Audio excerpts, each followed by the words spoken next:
It's a true pleasure and honor for me today to welcome Dr. Holmes back to Williston. Dr. Holmes is a practicing orthopedic surgeon who serves as medical director for acute care services at Cheshire Medical Center, Dartmouth-Hitchcock, up in Keene, New Hampshire. She came down from Keene this morning very early. Couldn't make it down last night, but probably got up very early to make that slip-sliding trip down the highway this morning. After graduation from Williston, Dr. Holmes received her BA in English Language and Literature from Dartmouth College. I talk about Hanover and Dartmouth as probably the coldest college in the country. Maybe we'll hear about that. She received her MD at Georgetown University School of Medicine, and she completed her residency in orthopedic surgery at the Harvard Combined Orthopedic Program. So look out here at athletes and some crutches and things like that. Some of you might grab her business card at the end of the ceremony today. Dr. Holmes embodies the very ideals you heard about earlier, as evidenced by her service and her career and her service to the country. Following further training in both orthopedic traumatology and sports medicine, Dr. Holmes practiced medicine for 4 years with the United States Navy, including 7 months in the Persian Gulf during the First Gulf War. A lifelong student, she more recently received her MS in healthcare management from the Harvard School of Public Health. Herself a member of Cum Laude at Williston, Dr. Holmes is exceedingly gracious to share her time with us today. Please join me in giving her a warm Williston welcome.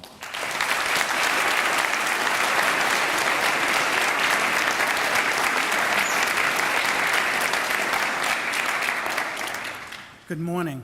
Good morning. Good morning. Good morning. Excellent. You know, I have to say, when I was here, I didn't really have any classmates that blew out their knee, but I did injure my knee, and was seen by what I found out later was one of the great gods of orthopedic surgery, and maybe that's what set me on my path to where I wanted to be. So anyway, Headmaster Hill, faculty, parents, students, cum laude inductees, thank you for inviting me to speak today. What I want now is to have all 11 inductees to stand. And let's give them a round of applause for their attainment.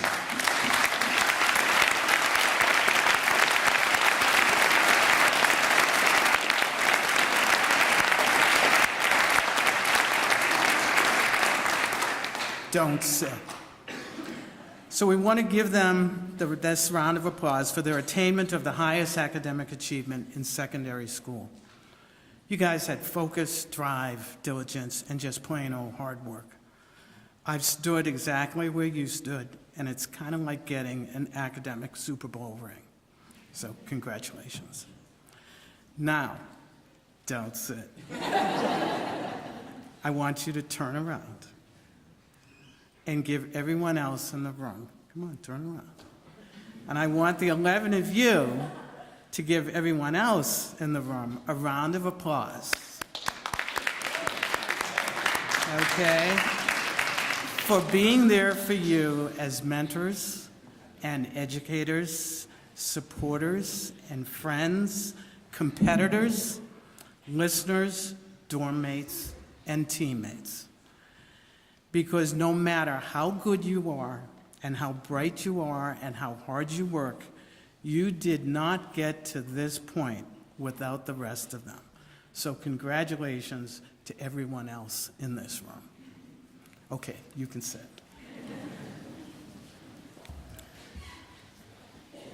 There isn't a person in this room who isn't expected to leave her and go on to college and succeed. Your teachers expect it, your parents expect it, you expect it. A great secondary school education like Williston, Northampton, puts you on the road to a good college, a good grad school, a good job, and a good life. It's the first step down the road to living the dream. But I do want to quote the following sobering statistics from the Centers for Disease Control and the 2015 National College Health Assessment Survey. More than 50% of college students feel overwhelming anxiety. 30% feel depression at some point. 1 out of every 12 college students at some point makes a suicide plan. 2/3 of those students never reach out for help, and about 1,500 college students per year will complete their suicide. Suicide is the second leading cause of death in 5 to 24-year-olds in the U.S., and suicide, along with alcohol and drugs, is the leading cause of death for young white adults. So, now the good news is that 11 out of 12 college students never make a suicide plan, and 20.3 million college students just keep on going. The stress is there, the anxiety is there for all of them. So the key here is, how do we help you stay in that 11 out of 12? It comes in knowing what the stressors are that everyone who has been there has faced, and how do you get beyond it? So this is what we know about the stressors. Much like independent school, you're away from home. You're homesick. Schedules and workloads are different. Roommates and relationships are completely new. Just when you thought you had it all down, here, it all starts over again. It's difficult to know how you belong to this new environment, and lucky for anyone who is a boarding student, you've probably already experienced some of this. I know I did. College cost. The cost of college education is totally over the top. Even when your parents think that they've saved enough, it's often not enough. Financial pressures often create anxiety for students about, can you afford to finish? Are you going to have to drop out for a while and work to make some money? Or are you going to have to switch to a less expensive school? Competitiveness, this is a biggie. College is not high school, and you will all find that out when you get there. But schools like Williston can prepare you for open-ended assignments and independent thinking, how to focus on success, and how to recognize and learn from the importance of failure. How to recognize that maybe you're not the only one finding the new information in some class really difficult. Difficult acceptance rates. The more competitive the school, and I know some of you guys have already gotten in early decision, that means you've been pretty competitive. So the more competitive the school, the more competitive the student body. As they told my freshman class at Dartmouth in the first week that we were there, you all came from the tops of your class. Now someone's got to be at the bottom of the pile. It was sobering. And competitive students not only push up the mean, but competitive students, I have to say, are not always, many of them are good people, but not always nice people. As a pre-med, I encountered this one firsthand. Campus crime.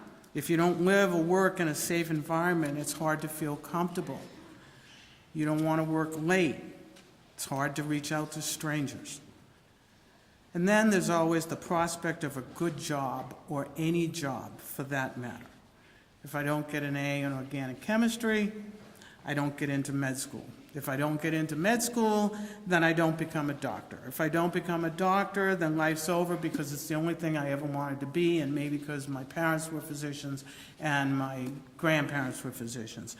And then my parents will be disappointed in me, and then what am I going to do? So if these are some of the stressors, what are the consequences of all this stress and anxiety producing stuff? Well, unfortunately, more stress and anxiety, sometimes depression, sometimes worse. We tend to focus more and more on our success, but don't know how to fail. Instead of thinking, I failed at something, one test, one paper, some students begin to think, I am a failure. We become good at rattling off our accomplishments, but don't know what it is that we really want out of life and what really makes us happy. We try to be good at everything, but not necessarily passionate about anything. And worst of all, we allow social media to define us. How many here are on Facebook, Snapchat, Twitter? I know there's more students. Come on, all you guys are on it. The social comparison theory says that we try to determine our own worth by how we compare ourselves to others. Snapchat and Facebook promotes the myth that everyone else's friends are more in number, are prettier, are happier, and are having more fun than we are. Some of you may have experienced that already in high school and you haven't even gotten to college yet. So what's the antidote for all of this? What keeps the 11 out of 12 safe and sound? Well, it sounds kind of hokey and pathetic, but resiliency, well-being, and positive emotions. Resiliency is kind of like Gumby. Now, Gumby's really old, and your teachers may remember Gumby. Does everybody know who Gumby is? Raise your hand if you know who Gumby is, right? The little green guy with Pokey by his side, and you kind of twist him around, and then he would come back to being normal again. So, resiliency is like Gumby, the ability to cope with stress and adversity and bounce back. Positive emotions are micro moments that are contagious. They're micro moments that build bonds and foster compassion, empathy, and trust. Positive emotions allow you to focus on your strengths, building what's right with you, instead of just trying to fix what's wrong. It allows you to turn your inner critic into your inner coach and keep you from wallowing in catastrophe, because everybody's been there with the "oh, woe is me," I'm really bad. Positive emotions and resiliency allow us to take stress and use it kind of like a set of weights that you use in a workout, adapting your cortisol levels, getting feedback, building strength so that you can handle a higher weight the next time, kind of like the next more stressful thing that happens. So, okay, I'm going to give you 6 resilient and positive emotions to help you not only deal with the stress of college, keep you in that 11 out of 12, but also the stress of jobs, relationships, and life itself. First, know yourself. Understand your strengths. And by being humble, you can accept your shortcomings. Know your weaknesses and your motivations. What makes you feel good about yourself? Recognize that you're a leader even when you don't think so, because you have the ability to influence someone in a positive way. Love yourself. Be compassionate to yourself. Take time to quietly reflect upon your life. Take time to play. Take time to laugh. Exercise, play sports, eat well, and sleep well. Third, focus yourself. Be in the present and not always in the past and not always in the future. Enjoy each moment that you're in and the people you're with. And if you don't like those people, walk away. It's not worth the energy. Sometimes you have to avoid multitasking and focus on only one thing. Most of all, find some time to unplug. Just don't use the unplugged world as a retreat from reality. Fourth, find meaning in yourself. develop your own values, recognize your talents, set realistic goals and challenges. Say your gratitudes daily. Now, gratitudes is a mindfulness exercise, and it's really helpful. Thank you to my dog for loving me unconditionally. I say this one. Thank you to Headmaster Hill for being such a good person. Thank you for my roommate who doesn't snore. That can be big. Any thank you can give meaning to your life. Fifth, grow yourself. Learn from your challenges. They are opportunities to help you move forward, which is why you always want to challenge yourself. Learn from others and borrow from their strengths. Actively problem solve for yourself. Don't ask someone to do it for you.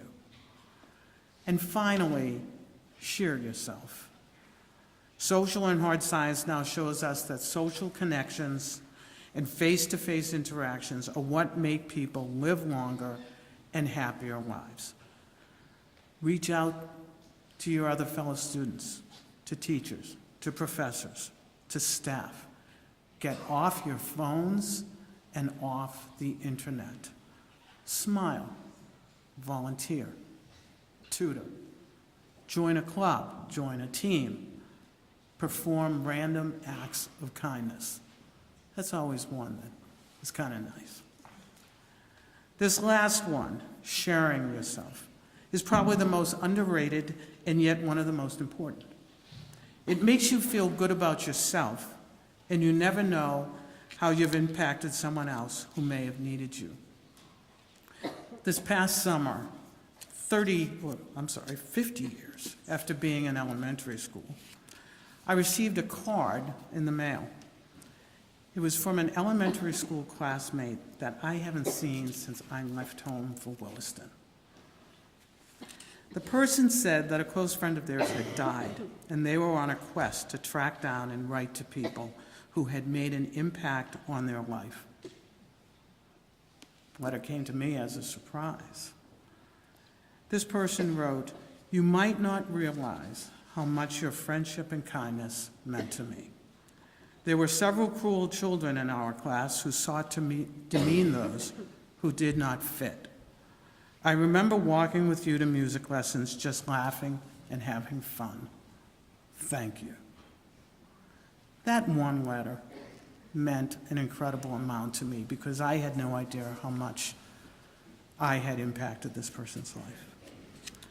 I hope and believe that I've carried that trait through my time here at Williston, Northampton, in college and medical school, through residency and fellowship, through my 7 months on a ship in the Persian Gulf, through marriage and family life, through clinical interactions with my patients, and as a medical director with other physicians, nurses, and staff.